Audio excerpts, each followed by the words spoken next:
जय भीम, नमो बुद्धाय. मागील भागात आपण बघितलं की राजा प्रसन्नजितने कशा पद्धतीने तथागतांचा धम्म ग्रहण केला आणि आयुष्यभर त्यांचा उपासक राहण्याचं त्याने तथागतांना आश्वासन दिलं. आता ह्या भागामध्ये आपण जीवकाची धम्म दीक्षा बघणार आहोत. राजगृहामध्ये एक गणिका होती. गणिका म्हणजे वैश्या. तर तिचं नाव शाल्वती होतं आणि तिला एक पुत्र झाला होता. तिने तो पुत्र आपला जो होता तो एका टोपलीमध्ये ठेवून कचऱ्याच्या ढिगाऱ्यामध्ये तिने त्याला फेकून दिलं होतं. आणि त्या कचऱ्याच्या ढिगाऱ्यामधून जेव्हा त्या बालकाचा आवाज यायला लागला तेव्हा त्या नगरीतले जे लोक होते ते त्या कचऱ्याच्या ढिगाऱ्याभोवती गोळा झाले. आणि त्याच वेळेला राजपुत्र अभय जे होते तर हे नगरीमधून चालले होते आणि त्यांना वाटलं की इथे काय हे लोक इतके गोळा झालेत. म्हणून त्यांनी तिथं चौकशी केली तर तिथल्या लोकांनी सांगितलं की कचऱ्याच्या ढिगाऱ्यामध्ये एका टोपलीमध्ये एक बालक ठेवलेला आहे आणि ते जिवंत आहे. राजपुत्र अभय याने त्या बालकाला जवळ घेतले, त्याचा स्वीकार केला आणि ते जे लोक म्हणत होते की बालक जिवंत आहे ते बालक जिवंत असल्यामुळे त्याचं नाव जीवक ठेवण्यात आलं. जेव्हा जीवक मोठा झाला त्यावेळी त्याला आपली जी लहानपणी आपण कशी जिवंत राहिलो याची जी कथा समजली त्यावेळी त्याच्या मनामध्ये एक इच्छा उत्पन्न झाली की जसे आपण जिवंत राहिलो, आपल्यासाठी कुणीतरी काहीतरी चांगलं काम केलं आणि आपल्याला जिवंत ठेवलं, त्या पद्धतीने आपणही इतरांसाठी काहीतरी करायला पाहिजे, आपणही लोकांची सेवा केली पाहिजे अशी इच्छा त्याच्या मनामध्ये तयार झाली. आणि मग एक दिवस जीवक जो होता त्याने अभय राजाला काही सांगितलं नाही, कुठली सूचना नाही दिली, कोणालाही काही न सांगता त्याने घर सोडलं आणि तो तक्षशिला जे विश्वविद्यापीठ होतं तिथे तो शिक्षणासाठी निघून गेला. तिथे त्याने 7 वर्ष आपलं जे शिक्षण होतं ते त्याने पूर्ण केलं. तिथे त्याने चिकित्सक म्हणून तिथलं शिक्षण पूर्ण केलं, म्हणजे वैद्य किंवा आपण त्याला डॉक्टर म्हणू शकतो. आणि मग नंतर ते आपल्या राजगृही परत आले. इथे आल्यानंतर त्यांनी आपला जो चिकित्सक जो व्यवसाय होता तो चालू केला आणि अगदी थोड्या अवधीमध्ये त्यांचं नाव चहूबाजूंनी सगळीकडे घ्यायला लागले लोक, कारण ते अगदी योग्य पद्धतीने लोकांचे जे होते उपाय करत होते लोकांवरती. आणि सर्वात प्रथम त्यांनी साकेतचा एक मोठा श्रेष्ठी होता, त्याची जी बायको होती भार्या, तर तिची चिकित्सा केली आणि तिला त्याने रोगमुक्त करण्याचा मोबदला म्हणून त्याला 16 सहस्र काशार्पण म्हणजे 16 सहस्र मुद्रा त्याला भेटल्या. एक सेवक, एक सेविका आणि घोडागाडी त्याला प्राप्त झाली. आणि त्याची योग्यता बघून अभय राजाने त्याला आपल्या राजप्रसादामध्येच ठेवलं चिकित्सक म्हणून. राजगृहातच असताना राजा बिंबिसाराला एक भयंकर असा रोग झाला होता आणि त्याचेही उपचार त्याने केले, त्यांना रोगमुक्त केलं. आणि मग राजा बिंबिसाराने त्याच्यावरती खूप खुश होते. ते त्यांच्या जे 500 ज्या राण्या होत्या त्यांचे संपूर्ण अलंकार त्याने त्याला बक्षीस म्हणून देऊन टाकले. जीविकाने ज्या ज्या चिकित्सा केल्या त्यामध्ये राजगृहीच्या एका श्रेष्ठीच्या कवटीची पण शल्य चिकित्सा आहे आणि वाराणसीच्या एका श्रेष्ठी पुत्राच्या आतड्यांची पण चिकित्सा त्याने केली. म्हणजे तो इतका नावाजलेला होता की मोठ्या मोठ्या ज्या चिकित्सा होत्या, मोठे मोठे जे आपण ज्याला ऑपरेशन म्हणतो ते तो अगदी हातचलाकीने आणि योग्य पद्धतीने करायचा. कुठलाही जर एखादा जर पेशंट जर त्याच्याकडे जर आला तर तो त्याच्याकडनं नीट झाल्याशिवाय किंवा रिपेअर झाल्याशिवाय जात नसे. आणि मग राजाने आपल्या कुटुंबाची योग्य चिकित्सा व्हावी किंवा काही जर असेल तर ते योग्य त्याच्यावरती उपचार व्हावेत म्हणून जीविकाला आपला राजवैद्य म्हणून घोषित केलं. आणि जीवक जो होता तर तो तथागतांचा खूप मोठा, त्याला तथागतांचे विचार आवडायचे, तथागतांचा तो अगदी अनुयायी होता. तो तथागतांबरोबर जे भिक्खू संघ होता त्यांची सुद्धा चिकित्सा करण्यासाठी त्याला तिथे नेमलेलं होतं. जीवकाची खूप इच्छा होती की तथागतांच्या धम्मामध्ये आपण सामील व्हावं, त्यांच्या भिक्खू संघामध्ये आपण सामील व्हावं, परंतु तथागतांनी त्याला कुठल्याही धम्मदीक्षा दिली नाही. कारण तथागतांना वाटायचं की जीविकाने जे जखमी आहेत, जे रुग्ण आहेत त्याच्यासाठी जीविकाने स्वतंत्र असावे. बिंबिसाराच्या नंतर त्याचा जो पुत्र होता अजातशत्रू, याला देखील जीविकाने आपली सेवा अर्पण केली आणि त्यालाही त्याने तथागतांच्या चरणी त्याने आणलं होतं. याचं संपूर्ण श्रेय जे आहे ते जीविकाला जातं. एकदा तथागत आपल्या भिक्खू संघासहित कुरु देशामध्ये चारिका करत होते आणि ते आपल्या भिक्खू संघासहित कुरुची जी नगरी आहे थुल्लकोट्टी येथे ते वास्तव्याला होते. आणि कुरुवासियांना याची माहिती मिळाली की तथागत आपल्या राज्यामध्ये आलेले आहेत, आपल्या नगरीमध्ये आलेले आहेत आणि म्हणून संपूर्ण जे कुरु लोक होते तर ते तथागतांच्या भेटीसाठी गेले. आणि मग तिथं बसल्यानंतर तथागतांनी त्यांना आपला जो संपूर्ण धम्मोपदेश जो होता तो त्या लोकांना दिला, कुरु लोकांना. आणि मग तिथले जे ब्राह्मण होते, गृहस्थ होते, सर्वांनी तो धम्मोपदेश ऐकला. आणि तो धम्मोपदेश ऐकून सर्वजण अगदी प्रफुल्लित झाले, खूप आनंदित झाले. आणि मग त्यानंतर सर्वांनी तथागतांना जे आहे वंदन केलं, प्रणिपात केला आणि नंतर ते आपल्या घरी निघून गेले. आणि ते कुरु लोक जे होते तर त्यांच्यामध्ये एक रठ्ठपाल नावाचा एक युवक होता, तरुण युवक होता. आणि त्याने सुद्धा तथागतांचा जो धम्मोपदेश होता तो ऐकला होता. तो त्याला इतका त्याच्या मनावरती त्याचा परिणाम झाला की तो त्या धम्मोपदेशाबद्दलच विचार करत करत तो जात होता. आणि थोडंसं अंतर चालून गेल्यानंतर त्याच्या मनामध्ये एक इच्छा झाली की गृहस्थ जीवन जगताना हा जो तथागतांचा मार्ग आहे हा अवलंबणं जरा कठीण आहे, म्हणून आपणही प्रवर्जा घ्यावी आणि हे गृहस्थ जीवन जे आहे ते आपणही सोडून द्यावं, असं त्याच्या मनामध्ये विचार आला. आणि तो तसाच परत फिरला आणि तथागतांच्या जवळ आला. आणि तो तथागतांजवळ आल्यानंतर त्याने आपल्या मनातला जो विचार होता तो तथागतांना सांगितला. तथागतांनी होकारार्थी मान हलवली आणि त्यांनी त्याला प्रश्न केला की यासाठी तुझ्या आई वडिलांची संमती आहे का? त्यावेळी रठ्ठपालाने सांगितलं की नाही, माझ्या आई वडिलांची संमती नाहीये. आणि मग तथागतांनी सांगितलं की ठीक आहे, मी तुला संघामध्ये सामील करून घेतो, परंतु तू तुझ्या आई वडिलांची संमती घेऊन ये. आणि मग रठ्ठपाल म्हणाला ठीक आहे, मी माझ्या आई वडिलांची संमती घेऊन येतो. रठ्ठपाल उठला, त्याने तथागतांना वंदन केलं आणि तो घरी गेला. घरी गेल्यानंतर त्याने आपल्या माता पित्यांना सांगितलं की मी तिथे गेलो आणि तिथे कशा पद्धतीने मला धम्मोपदेश झाला आणि आता माझ्या मनामध्ये अशी इच्छा आहे की मला हा जो गृहस्थ जीवन आहे हे मला त्यागायचं आहे, यापासून मला बाजूला जायचंय, मला प्रवर्जा घ्यायची. आणि मग त्यावेळेस त्याचे आई वडील उत्तरले की तू आमचा प्रिय पुत्र आहेस, तू आमचा एकुलता एक पुत्र आहेस, तू एवढ्या ऐश्वर्यात वाढलेला आहेस, तू एवढ्या सुखामध्ये वाढलेला आहेस, त्यामुळे तुला दुःखाचा कुठलाही अनुभव नाहीये. तुझे आता खाण्यापिण्याचे दिवस आहेत, तू आता खा पी मौज कर आणि हवं तर तू पुण्यकर्म कर, पण आम्ही दोघं तुला परिव्राजक होण्याची अनुमती देऊ शकत नाही. तू जर आमचा जर त्याग केलास तर मग आमचा जगून काय उपयोग होणार आहे? आम्हालाही हे संपूर्ण जे जीवन आहे ते वैऱ्याचं होणार आहे, त्यामुळे आम्ही तुला जिवंत असताना अशी अनुमती देऊ शकत नाही. पुढे रठ्ठपालाने दुसऱ्यांदा तीच परत विनंती केली. त्यावेळेसही त्याच्या आई वडिलांनी सांगितलं की नाही, आम्ही तुला अनुमती देणार नाही. तिसऱ्यांदाही तेच झालं, रठ्ठपालाने विनंती केली, परंतु आई वडिलांनी यावेळी त्याला सांगितलं की नाही, आम्ही तुला अनुमती देऊ शकत नाही. आणि मग रठ्ठपालाने ऐकलं की आपले जे माता पिता आहे ते आपल्याला अनुमती देत नाही. त्यावेळी त्याने धरणीवरती जे आहे, जमिनीवरती जे आहे ते अंग टाकलं आणि त्याने सांगितलं, जोपर्यंत तुम्ही मला अनुमती देणार नाही, जोपर्यंत तुम्ही मला होकार देणार नाही, तोपर्यंत मी जमिनीवरून उठणार नाही. एकतर मला मृत्यू येईल किंवा मी भिक्खू तरी होईल. त्याचे आई वडील खूप त्याला विनवण्या करत होते, परंतु रठ्ठपाल ऐकण्यास तयार नव्हता. त्याने आपला हट्ट हा धरलेला होता की मी एकतर मृत्यूला सामोरं जाईल किंवा एकतर भिक्खू तरी होईल. आणि मग शेवटी हताश झालेल्या आई वडिलांनी त्याच्या मित्रांना बोलवलं आणि त्यांना सांगितलं की तुम्ही त्याचे मित्र आहात, तुम्ही कदाचित त्याचं मन वळवू शकता, तर तुम्ही त्याला बोला. आणि मग त्याच्या मित्रांनी तेच केलं. त्याचे मित्रही त्याच्या जवळ गेले आणि त्याला सांगितलं की असा हट्ट तू धरू नकोस, परंतु तरी रठ्ठपालाने ऐकलं नाही. त्याचा हट्ट अजूनही कायम होता. आणि मग त्याचे मित्र त्याच्या माता पित्यांकडे गेले आणि ते म्हणाले की आम्ही रठ्ठपालाला भरपूर समजावण्याचा प्रयत्न केला, परंतु त्याने आपलं जे अंग आहे ते जमिनीवरती टाकलं आहे आणि त्याने एकच सांगितलं आहे की एकतर मी मरणाला सामोरं जाईल किंवा एकतर मी भिक्खू होईल. तो ऐकत नाही, तो कुठल्याही ऐकण्याच्या परिस्थितीत नाहीये. जर तुम्ही जर त्याचं जर ऐकलं नाही तर तो मृत्यूला सामोरं जाईल किंवा त्याला मृत्यू येईल. त्यापेक्षा तो भिक्खू होऊ द्या, त्याला भिक्खू संघामध्ये सामील होऊ द्या. थोड्या दिवसात त्याला भिक्खूंचं जे जीवन जे आहे ते माहीत पडेल आणि मग त्याला दुसरा पर्याय राहणार नाही आणि तो बरोबर आपल्या स्वगृही परत येईल. त्यामुळे आता तुम्ही त्याला अनुमती द्या. आणि हताश झालेल्या आई वडिलांनी शेवटी त्याला अनुमती दिली आणि त्याच्या मित्रांना सांगितलं की ठीक आहे, आम्ही त्याला अनुमती देतो, परंतु जेव्हा तो भिक्खू होईल तेव्हा त्याने एकदा घरी यावं, स्वगृही एकदा आम्हाला भेटण्यासाठी यावं, अशी आमची जी अट आहे तर ती तुम्ही त्याला सांगावी.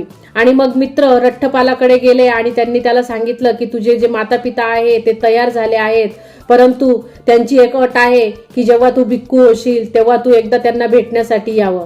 आणि मग रठ्ठपालाने होकार दिला की ठीक आहे, मला ही अट मान्य आहे आणि तो तयार झाला. मग रठ्ठपाल आपला उठला, जो जमिनीवरती जो झोपलेला होता तो उठला, त्याने थोडंसं काहीतरी खाल्लं, आपल्या थोडी जी शक्ती जी त्याची गेलेली होती ती शक्ती त्याने परत मिळवली आणि मग तो तथागतांकडे गेला. त्याने तथागतांना सांगितलं की माझे जे माता पिता आहे तर त्यांची आता अनुमती आहे, तुम्ही मला संघामध्ये प्रवेश द्या. आणि तथागतांनी त्याला संघामध्ये प्रवेश दिला. मग थोड्या दिवसामध्ये जे तथागत जे होते तर ते जेतवनाकडे गेले आणि इकडे रठ्ठपाल जो होता तर हा एकटा होता. याने खूप कष्ट केले. खूप लवकरच त्याने भिक्खूंचं जे जीवन होतं ते आत्मसात केलं. आणि मग त्यानंतर एक दिवस रठ्ठपाल तथागतांकडे गेला. त्याने तथागतांना वंदन केलं आणि तथागतांच्या शेजारी तो आसनस्थ झाला. त्याने तथागतांना सांगितलं की ज्यावेळी मी भिक्खू झालो त्यावेळेस माझ्या माता पित्यांनी एक अट मला दिली होती आणि ती अट आता मला पूर्ण करायची आहे. त्यांनी मला सांगितलं होतं की जेव्हा तू भिक्खू होशील तेव्हा एकदा घरी यावं आणि आम्हाला भेटावं. तथागतांनी बघितलं की खरोखर रठ्ठपाल जो आहे तो आता इतका निपुण झालेला आहे, इतका त्याने म्हणजे भिक्खूचं जे जीवन आहे ते इतकं त्याने आत्मसात केलेलं आहे की आता हा आपल्या मार्गावरून अजिबात डळमळणार नाही. त्यावेळी तथागत बोलले की नक्कीच तू जाऊ शकतोस, यासाठी तुला माझ्या अनुमतीची गरज नाही, तुला जेव्हा पाहिजे तेव्हा तू तिकडे जाऊ शकतो. आणि मग तथागतांनी त्याला अनुमती दिली. तथागतांना आपल्या दिव्य दृष्टीने रठ्ठपालाचं चित्त जे होतं ते दिसत होतं. आता रठ्ठपाल जो आहे तो भिक्खूचं जीवन सोडून या गृहस्थाच्या जीवनामध्ये कधीही पदार्पण करणार नाही. आणि म्हणूनच तथागतांना रठ्ठपालावरती पूर्ण विश्वास होता आणि त्यांनी त्याला आपल्या आई वडिलांना भेटण्याची अनुमती दिली होती. रठ्ठपाल उभा राहिला. त्याने विनम्रपणे तथागतांना वंदन केलं. त्याने आपलं चिवर सरळ केलं आणि तो थुल्लकोट्टीकडे निघाला. आणि दुसऱ्या दिवशी सकाळी सकाळी रठ्ठपाल जो होता तर त्याने आपलं भिक्षापात्र घेतलं, चिवर त्याने परिधान केलं आणि तो नगरीमध्ये कुठल्याही दारामध्ये असं भेदभाव न करता प्रत्येक दारामध्ये तो भिक्षा मागत होता. आणि भिक्षा मागत मागत तो आपल्या वडिलांच्या दारामध्येही आला. तिथे त्याचे वडील जे होते ते केस विंचरत होते आणि त्यांनी पाहिलं की समोर एक भंते उभा आहे, भिक्खू उभा आहे. तर त्यांना खरोखर राग आला, कारण त्यांचा मुलगाही भंते झालेला होता. ते त्याला बोलले की असंच मुंडन केलेल्या एका भिक्खूने माझ्या मुलाला माझ्यापासून दूर नेले आहे आणि या रागापोटी त्याच्या पित्याच्या घरातून त्याला भिक्षा भेटली नाही, त्याला उलट शिव्याशाप देण्यात आला. आणि त्याच्या घरातलीच एक दासी होती, ती आपला जो शिळा भात होता तो फेकून देण्यासाठी निघाली होती आणि तिथे रठ्ठपाल जो होता तो भिक्षा मागत होता. आणि त्याने बघितल्यानंतर तो त्या दासीला म्हणाला की तुम्ही जर तो भात जर फेकून देणार असाल तर तो तुम्ही मला का देत नाही. आणि मग त्यावेळी त्या दासीने तो भात जो होता तो त्याच्या भिक्षा पात्रामध्ये टाकला. त्यावेळेस ती दासी जी होती तर ती ते भिक्षा देत होती, त्याच्या भिक्षा पात्रामध्ये तो भात टाकत होती. त्यावेळी तिने त्याचे हात बघितले, त्याचे पाय बघितले आणि त्याचा आवाज ओळखला आणि ती पळतच मध्ये गेली आणि ती सांगायला लागली की आपले धाकटे स्वामी परत आले, आपले धाकटे स्वामी परत आले. आणि त्यावेळेस जी रठ्ठपालाची जी आई होती तर ती म्हणाली की असं जर असेल तर मी कायमच तुला तुझ्या दास्यातून मुक्ती देईल. हे बघण्यासाठी त्याचे वडील जे होते ते घराबाहेर आले. तर इकडे रठ्ठपाल जो होता तर तो एका झाडाखाली बसून तो शिळा भात खात होता. आणि त्यावेळेस ते त्याचे जे वडील होते तर ते म्हणाले की तू हा शिळा भात का खातोय, तुझ्यासाठी चांगलं जेवण आहे आपल्या घरामध्ये, तू आता हा शिळा भात खाऊ नको, तू चांगलं जेवण कर. त्यावेळेस तो म्हणाला की मी तुमच्या दारामध्ये आलो होतो परंतु तिथे मला भिक्षा भेटली नाही.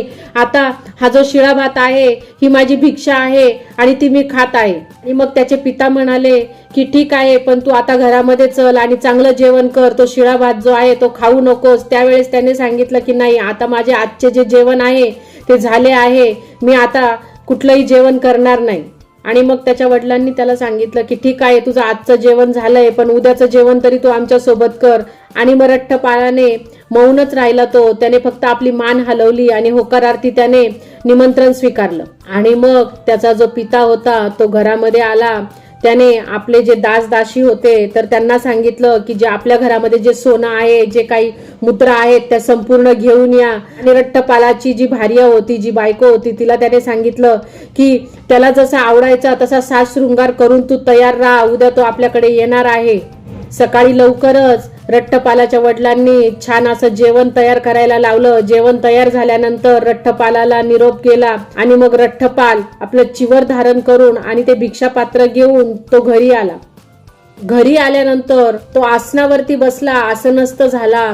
समोर असलेले जे सोन्याच्या रुपयाचे जे ढीग लावलेले होते वडिलांनी, ते झाकून ठेवलेले होते, ते त्यांनी उघडे केले आणि त्याला सांगितलं की हे बघ, आपली एवढी संपत्ती आहे, ही माझी संपत्ती आहे, ही तुझ्या आईची संपत्ती आहे, ही आपली वडिलांची संपत्ती आहे, ही संपूर्ण तुझी आहे. तेव्हा तू जे आहे तर आता याचा त्याग कर आणि परत आपल्या आपल्या गृहस्थ जीवनामध्ये ये. त्यावेळी रठ्ठपाल उत्तरला, तो आपल्या वडिलांना गृहपती म्हणाला, म्हणजे गृहस्थ म्हणाला की हे गृहस्था, मी जे सांगत आहे ते तू लक्षात घे आणि ते तू आत्मसात कर. ही सर्व धनसंपत्तीची राशी जी आहे ती एकत्र कर आणि ती बैलगाडीमध्ये भर आणि गंगेमध्ये ती समर्पित कर. कारण ही धनसंपदा जी आहे ते दुःखाचं कारण आहे, क्लेशाचं कारण आहे, दुर्बलतेचं कारण आहे. त्यामुळे ही संपूर्ण जी संपत्ती जी आहे ती तू गंगेमध्ये वाहून दे. त्यावेळी तिथे त्याच्या ज्या बायका होत्या, ज्या भार्या होत्या, त्या तिथे आल्या आणि त्यांनी रठ्ठपालाच्या पायांना घट्ट पकडलं आणि त्यांना वंदन केलं आणि त्या म्हणाल्या की तुम्ही कुठे राहता, आम्हाला तिथे यायचं आहे. अशा कुठल्या ठिकाणी तुम्ही राहता की जिथे दिव्य अप्सरा आहेत, ज्यांच्या प्राप्तीसाठी तुम्ही आम्हाला सोडून गेलात. त्यावरती रठ्ठपाल त्यांना म्हणाला की हे भगिनी, भगिनी म्हणजे बहिणी. तर तो जेव्हा त्यांना बहिणी म्हणतो त्यावेळेस त्यांना अक्षरशः त्या चक्कर येऊन पडल्या. आणि मग रठ्ठपाल जो आहे तो आपल्या पित्याला म्हणतात की हे गृहस्था, जर तुमच्या घरात जर भोजन जर तयार असेल तर कृपया ते तुम्ही मला द्या. आणि मग त्याच्या वडिलांनी सांगितलं की हो, जेवण तयार आहे, तू जेवण कर. आणि मग रठ्ठपालाला त्यांनी सर्वोत्तम असं भोजन त्यांनी तिथे दिलं आणि त्याने ते ग्रहण केलं. आणि मग नंतर रठ्ठपालाने सर्वांची अनुमती घेतली आणि तो मृगवनामध्ये एका झाडाखाली जाऊन बसला. मृगवनाचा जो राजा होता त्याने मृगवनाची साफसफाई किंवा देखरेख करण्यासाठी जो सेवक ठेवला होता, त्याने त्याला सांगितलं की त्या वनाची जी आहे साफसफाई करावी. आणि तो सेवक तिथे तिची संपूर्ण त्या वनाचे जे आहे देखरेख करत होता. तो तिथे गेला असता त्याला तिथे रठ्ठपाल बसलेला दिसला. त्याने येऊन राजाला सांगितलं की तुम्ही मला सांगितलं होतं पण तिथे रठ्ठपाल आहे. राजा हा जंगलामध्ये जाणार होता, परंतु त्याने सांगितलं की मी आज वनामध्ये जाणार नाही, मला त्याचं दर्शन घ्यायचं आहे. आणि मग राजा आपल्या रथामध्ये बसून तिकडे रठ्ठपाल जिथे बसलेला होता तिथे गेला. रथ जाऊ शकत होता तिथपर्यंत राजा रथामध्ये गेला आणि नंतर तो आपला जो लवाजमा होता त्यांच्या सहित तो पुढे पायीच गेला. तिथे गेल्यानंतर तो रठ्ठपाल जिथे आसनस्थ होता तिथे राजा पोहोचला. राजाने रठ्ठपालाला उभ्या उभ्याच त्याला कुशलक्षम विचारले, म्हणजे त्याला बरं वाईट विचारलं आणि त्यांना सांगितलं की ते पुष्पच्छादित जे आसन आहे त्याच्यावरती तुम्ही बसा. परंतु रठ्ठपालाने सांगितलं की नाही, मी नाही, तिथे तुम्ही बसावं. आणि मग राजा तिथे खाली बसला. मग पुढे राजा बोलला की जीवनामध्ये माणसाला 4 प्रकारचे प्रसंग येतात ज्यामुळे माणूस जे आपलं केश वपन करतो, म्हणजे केस काढत असतो. तर ते 4 प्रसंग त्या राजाने सांगितलं. एक तर वार्धक्य, वार्धक्य म्हणजे म्हातारपण. दुसरं ढळणारं स्वास्थ्य. तिसरं दरिद्री आणि आत्मीयजनांचा मृत्यू. हे होत. हे 4 जे प्रसंग आहे याच्यामुळे आपण केश वपन करतो असं राजाने त्याला सांगितलं. राजा म्हणाला की एखादा जर वृद्ध आहे, त्याचं वय झालं आहे आणि अशा वेळेस त्याचा अंतिम समय जो आहे तो जवळ आला आहे आणि त्याला जीवन जगणे हे कठीण होत आहे, तर असा माणूस जो आहे तर तो गृहत्याग करतो. यालाच आपण वार्धक्य म्हणतो किंवा म्हातारपण म्हणतो. तू तर भर यौवनात आहेस, तुझे केस जे आहेत ते काळेभोर आहेत, तुला शुभ्रतेचा स्पर्शही झाला नाही, तुझे सौंदर्य जे आहे ते अनुपम आहे, म्हणजे सुंदर आहेस तू, तुला तर वार्धक्याचं कुठलंही भय नाही, तुला म्हातारपणाचं कुठलंही भय नाही, मग तू का असं केलंस, का गृहत्याग केलास. पुढे राजाने असंही सांगितलं की एखादा माणूस जो आहे तो त्याला अनेक आजार झालेले आहेत, तो अनेक व्याधींनी ग्रासलेला आहे, त्याला खूप दुःख होत आहे, त्याला खूप त्रास होत आहे. त्यावेळेसही त्या ढळणारे जे आपलं जे स्वास्थ्य आहे ते बघितल्यानंतरही त्याला वाटतं की आपण आता गृहत्याग केला पाहिजे. परंतु तू तर अगदी धष्टपुष्ट आहेस, कणखर आहेस आणि मग अशा वेळेस तू का गृहत्याग केलास. एखादा माणूस जो असतो तर त्याच्याकडे धनसंपदा असते आणि ती हळूहळू जी आहे ती लोप पावते, नाश पावते आणि मग त्याला जाणवतं की आता आपल्याकडे इतकी धनसंपदा नाहीये की आपण आपलं जीवन जे आहे ते अर्जित करू शकतो. आणि अशा वेळेस त्याला जे दारिद्र्य येतं त्यामुळे त्याला हानी होते. परंतु तू तर एका चांगल्या घरातला आहेस, एका चांगल्या कुळातला आहे, दारिद्र्य हे तुझ्या आसपासही फिरकत नाही आणि अशा वेळेस तू का गृहत्याग केलास. किंवा असंही नाही की तुला मित्र नाहीत, हळूहळू ते लोप पावलेत, तुझे स्वकीय जे आहेत ते तुझ्यापासून दूर गेलेत. अशा वेळेसही कधी कधी माणसाला वाटतं की आपण गृहत्याग करावा, परंतु तसंही नाहीये. रट्टपाल उत्तरला की मी गृहत्याग केला, मी गृहहीन झालो, कारण मला 4 तत्वांचं जे आहे ते आकलन झालं. मी 4 तत्वांचं अवलोकन केले, मी 4 तत्वाचं श्रवण केलं. 4 तत्वे सम्यक संबुद्धाने पाहिली आहेत, जाणिले आहेत. मी त्यांच्याकडूनच ही 4 तत्वाचं श्रवण केले आहे.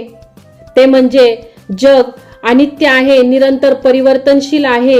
या जगाचा कोणी निर्माण करता नाही, कोणी नियामक नाही. माणसाचे कशावरही स्वामित्व नाही. आम्हाला सर्व काही मागे ठेवूनच जावे लागते. तृष्णेचे दास होऊन हे जग दुःखी कष्टी झाले आहे. हे ऐकून राजा उद्गारला की हे अप्रतिम आहे, हे अद्भुत आहे. तथागतांनी जे काही सांगितलं आहे ते नक्कीच सत्य आहे आणि यात कुठलाही संदेह नाही.